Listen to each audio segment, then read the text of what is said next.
بسم اللہ الرحمن الرحیم۔ السلام علیکم۔ انصاف نیوز ایجنسی کے نیوز روم میں خوش آمدید۔ آج کی بریکنگ نیوز پر ایک نظر۔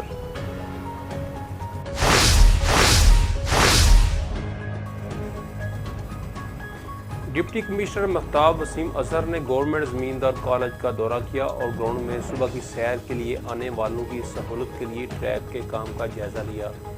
میونسپل کارپوریشن کے افسران نے منصوبے کے حوالے سے انہیں بریفنگ دی۔ ڈپٹی کمشنر مہتاب وسیم اظہر نے بتایا کہ منصوبے کے تحت زمیندار کالج گراؤنڈ میں واک کے لیے آنے والوں کی سہولت کے لیے ٹریک کی لمبائی 2400 فٹ جبکہ چوڑائی 8 فٹ ہوگی۔ ٹریک کے دونوں طرف بلاکس لگائے جائیں گے۔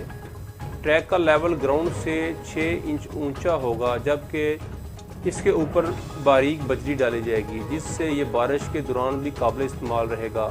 انہوں نے بتایا کہ منصوبے میں مجموعی طور پر 2.9 ملین روپے خرچ ہوں گے اور اسے آئندہ 10 دن میں مکمل کر لیا جائے گا۔